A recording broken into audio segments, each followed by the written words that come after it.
Okay. So what we have here is we've been learning about that one can do any tefillah for Shabbos and Yom Tov before Shabbos and Yom Tov, and that we can do Ma'ariv of Mitzvah Shabbos on Shabbos. And the reason for this is that when we talk, for example, about Shema, Shema is from the Torah. And Shema has to be in the morning, the first quarter of the day, or at night after the stars come out. Of course, there's a big debate as to what means when the stars come out, but that's another discussion. But whatever that Zaman is, that's the time to say Shema. That's what we established in the first chapter. But since Tefillah will create the schedule of Tefillah, Shabbos, Mincha, Ma'ariv were created by the Chachamim. So therefore, when they made it, they said that under certain circumstances, you associate the davening or the kiddush with the Shabbos or Yom Tov. It doesn't actually have to be on the Shabbos or Yom Tov as long as it's close.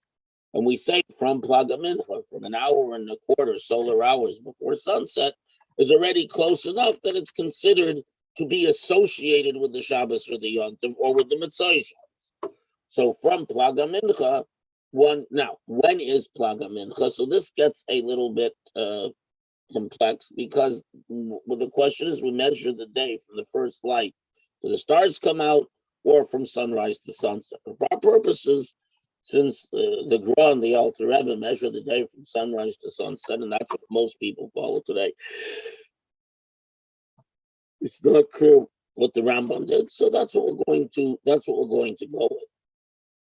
Now, one of the aspects of, now, obviously you can't undo Shabbos before Shabbos is over biblically, but one could take Shabbos upon oneself by midrabanan, rabbinically, early. So if you daven Ma'ariv of Shabbos before Shabbos, at that point you've taken Shabbos upon yourself and you cannot do malacha and so on. Someone else who didn't take Shabbos upon themselves can. Now, there's a few important caveats to this. One is if you live in a community where there's only one shul, or all the shuls take in Shabbos early, you're also obliged to take in Shabbos early, with an exception, we'll see in a moment. If there are multiple shuls and some take in Shabbos later, so you can take in Shabbos later as long as you didn't light Shabbos candles, or you made a condition when you lit Shabbos candles, you're not taking Shabbos in yet, or you're not present in shul for Baruch Hu. If you're in a minyan that davens earlier, they say Baruch Hu, you're in the shul for Baruch Hu, you are automatically included in taking in Shabbos early. So let's say you live in a town where there are multiple shuls that daven at different times, but you're in a shul that davens early, and you don't want to take Shabbos in, you need to step out, so you're not there for Baruch. Because if you're there for Baruch, you're automatically included in that community's acceptance of Shabbos. Okay, now, with regards to Mitzvah Shabbos, again, the idea is that we make Havdalah, close to, that we say Havdalah in reference, close to the time of Shabbos going out. But since the Torah simply says to sanctify the Shabbos and its coming and going, and doesn't tell us it specifically has to be when it's already come in and when it's already left, so the Chachamim understood that the verbal and later their rabbinic obligation to make Kiddush and Havdalah on wine is fulfilled by associating it with, how is that associated? So we established that that close to sunset is already associated with Shabbos. And it's entirely possible also that the specific parameters of what constitutes associated with Shabbos that was left to the Chachamim. In other words, the Torah says verbally sanctify Shabbos when it comes in and when it goes out. That's the idea of make it holy. You verbally sanctify it. The Chachamim established when that should be done, because the Torah simply says it should be in association with Shabbos, close to Shabbos, but doesn't define what the close to Shabbos is. Now, we know that the Gemara says that with regards to Mincha, you can follow either Rabbi Yehuda or the Chachamim. Rabbi Yehuda holds that the time for mincha ends at plaga mincha, an hour and a quarter before, right? And the time for Ma'ariv begins then, even though Shema has to be recited after the stars come out. The time for the blessings of the Shema, the 4 brachot or 5 brachot in Ma'ariv, and the Shemon Esrei can be done anytime from Plaga Mincha, because he holds once Mincha time's over, Ma'ariv time begins. So we discussed what happens if you daven Mincha after Plaga Mincha, like the Chachamim, and Ma'ariv before sunset, like Rabbi Yehuda.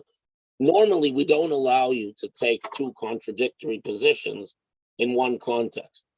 But Tosfot says that since in the end Mincha is one obligation and Ma'ariv is another, and therefore, if it's difficult to get a minyan together for both, if you make a big separation, or it's difficult to minyan together late because it's dark, people don't go when it's dark.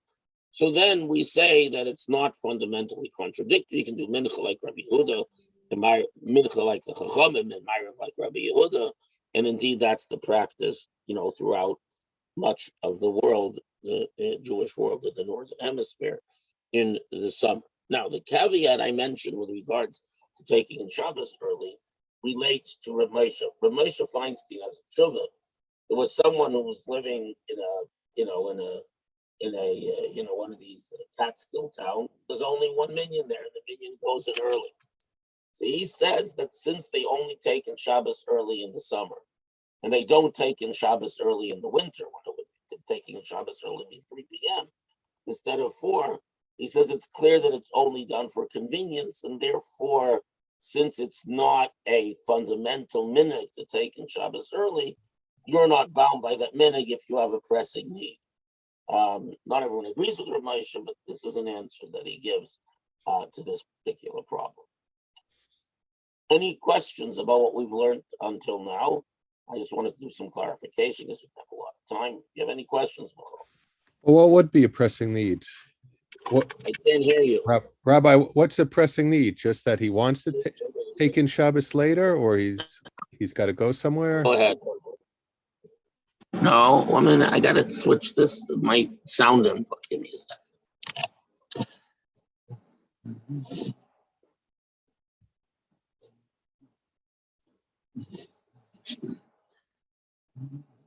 It's going there. Okay, now that's good. Go ahead. Rabbi, what would be a pressing need? I would suggest a pressing need would be, the simple solution, if you don't have another minyan, the pressing, you shouldn't be there for Baruch Hu anyways, but the pressing need is you have to pick up your kid from the train station, and the train's coming in late. You didn't buy food for Shabbos, you didn't buy salads or vegetables. No, it's something that's necessary for Shabbos or for your life. So Moshe says that as long as you're not in the shul at the time of Baruch Hu, you're not, even though technically we say that people take in Shabbos, Shabbos, well, Rebbe says the actual taking in the where you must take Shabbos is if you're in the shul when the community says Baruch. What does it mean to be in the shul? To be actually in the room with them? In the room, yeah. Technically the shul is the room, right? Because if you have a shul with multiple rooms and there's 7 people in one room, 3 in the other, doesn't count as a minyan, does it? Right. By the way, Michal, this is just us chickens. I got your invitation. Thank you very much. You're welcome. Whether I'll be in the air, if I happen to be somewhat nearby, I'll send you an RSVP. I'll let you know. Okay. I don't have at the moment, but one never knows. By the way, your rabbi is Rabbi Shalom, right? Rabbi Reichik? I learned with him. We learned Rambam together. It's Rabbi Beryl Lvovsky. Oh, Rabbi Lvovsky. Yeah. I was at his niece's wedding the other day. So Rabbi Reichik has landed himself in national spotlight. You heard about this? No, I don't recall. Maybe. No. So the owner of the Washington Commanders, Dan Snyder, was supposed to testify before Congress about something or the other at his company, and he says he can't testify in person, only by Zoom, because he's going to be in Eretz Yisrael for a whole month for his mother's yard site. They're writing a Sefer Torah, and this is Siyum Sefer Torah. I don't know why it takes a whole month. Anyways, his rabbi wrote him a letter saying that it's a very involved celebration. He has to be there, and it's pre-scheduled. His rabbi is Shalom Reichik. So does he come learn Rambam, Dan Snyder? It's a very small class. It's over Zoom, and there's only a handful of people. Oh, I haven't seen. I was just wondering if it comes regularly to Minyan or anything. But at any rate, Shalom Reichik is now nationally famous because his name's on the letter that's on all the news outlets. Okay, I'll look for that story. Just Google Dan Snyder Shalom Reichik. It should come up.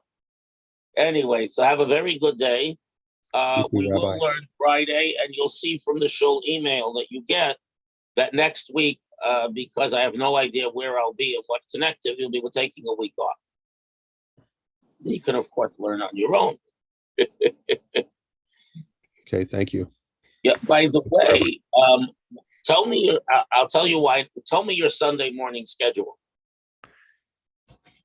Sunday morning, there's davening at 9. I've been learning with Rabbi Bucket lately at 10 a.m. over Zoom. Which Rabbi Bucket? From Lexington. Oh, online, Alti. Yes. Okay, I'll tell you why. Because we just started it's like two people. We just started a shiur in Heicholzu, in the famous mimer of the Rebbe Rashab about Avos Yisrael. We just started a shiur in Heicholzu, 7:15 Sunday mornings, because we daven at 8. So if you're interested and it's not too early, I can zoom you in. Okay, great. Let me know. Just text me on a Sunday morning and tell me you want to be zoomed in, and I'll use the same Zoom link we use for everything else. Okay, thank you very much. 7:15. Yeah, and it's online. You can find Heicholzu online at Sichas in English and other places. How do you spell that? Or how? Heicholzu, I think, and the Sichas is spelled Hechaltzu.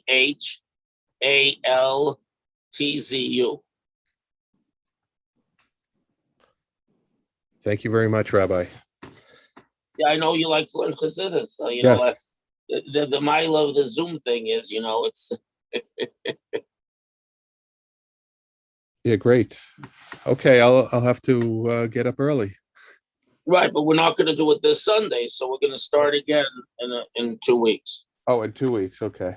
Yeah, not this Sunday, but the Sunday. I mean, I'm sorry, in 3 weeks, because I'm basically away from Sunday through Monday.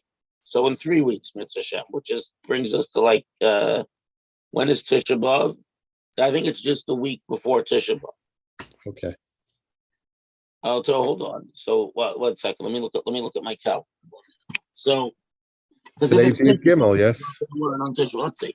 So this week, let's see. So so this coming week, is right. Oh, so I'm going to be here. I'm going the 18th. So Sunday is Shiva Asar B'Tammuz. So we probably will learn this coming Sunday, but not the 24th. Yeah, not the 24th. Okay.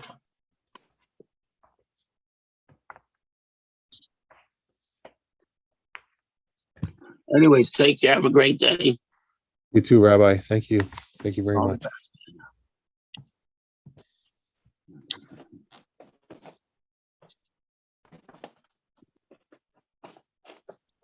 Morning, Robert. Hello. Yeah, Bobby, we just finished. But it's good to see you, Bobby. Okay. We had some connectivity issues this morning, so I had to go to the show and get my phone, and by then it was 1:45. But no problem. We didn't go further in the Gemara. We just went over some of the halachic questions raised by yesterday's Gemara. Okay. And we'll see you, Bobby. All the best. See you, Mincha Mitzvah. Bye. Okay. Yeah.